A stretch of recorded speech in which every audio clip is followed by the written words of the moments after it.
Beedle-dum-dum, beedle-dum-dum, beedle-dum-dum. There was a turtle by the name of Bert, and Bert the turtle was very alert. When danger threatened him, he never got hurt. He knew just what to do. He ducked and covered, ducked and covered. He did what we all must learn to do. You and you and you and you, duck and cover. Be sure and remember what Bert the Turtle just did, friends, because every one of us must remember to do the same thing. I'm going to complex 3.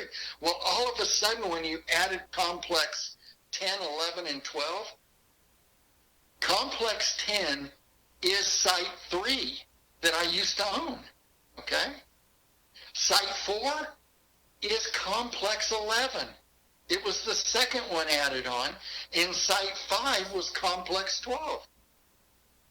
Yeah, that's... And it just happened to be that the only 2 of the 12 sites that kept the same number was sites 1 and 2. Man. And then you got the different names. That's why you will always see me ask the question, are we talking site number, are we talking construction numbers, or are we talking operational? You know what I'm always talking? My reference is always Siloworld. Well, I mean, I've done it that way for a reason, because it just gets too damn complicated. Because now the placement of these 3 extra sites are everywhere.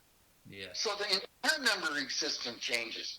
Right. That's why you'll see sometimes when I identify a photograph, I will put in construction number so-and-so, right, operational number so-and-so, because I can't get them in my head.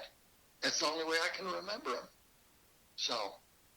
Yeah, it makes the most sense to me. But anyway, something to think about. I mean, okay. If you have these pictures, then at that point, you know, when we're discussing them, you give people the opportunity. I don't care how long it takes. You keep it up there for as long as we're talking about it, right? I mean, you know, or go to another picture in the sequence of what we're talking about. So you're talking about, say, I won't use this for example because this was all a trial, and some excerpts may be cool to put up just for very short segments, but when we're talking, say we record this conversation, just for example, this one, and then I go back and I can edit the conversation to cut out some of the hubbub and just bullshitting. So we have say we have 15 minutes of good content on SLTF.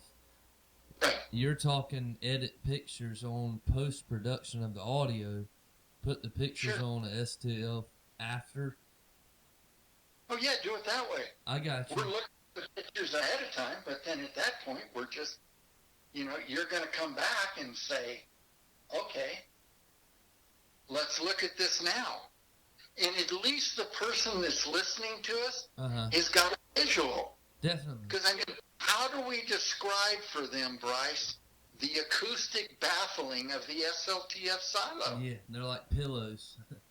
I mean, you know, trying to describe that is going to be extremely difficult. Yeah, that's true. And all of a sudden, here's a picture, and oh, okay, I see what they're talking about. Very true. Because if we show them a picture of what's there today, oh, they haven't got a clue. I mean, shit, you wouldn't know it. No, SLTF looks like Atlas F by the sea, pretty much. Yeah,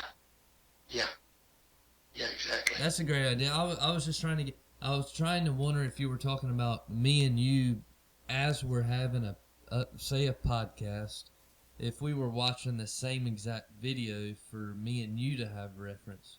I think for us to do it better, we'd have to. I mean, obviously, what's the old adage? You know, a picture tells 1,000 words. For sure, and it's something we could both sync up on.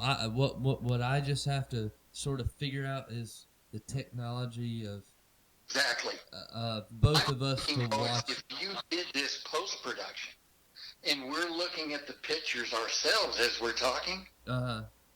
it's very natural then for you to know, okay, we're talking about this, we're talking about... To sync it up.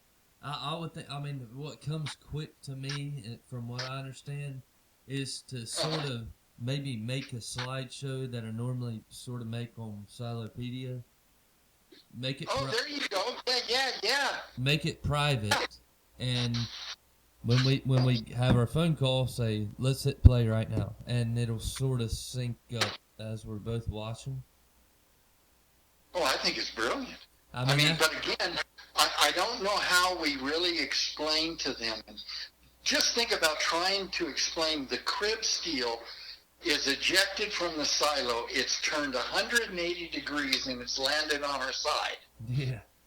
Without showing them that photograph. And then when they see it, they're going to go, whoa.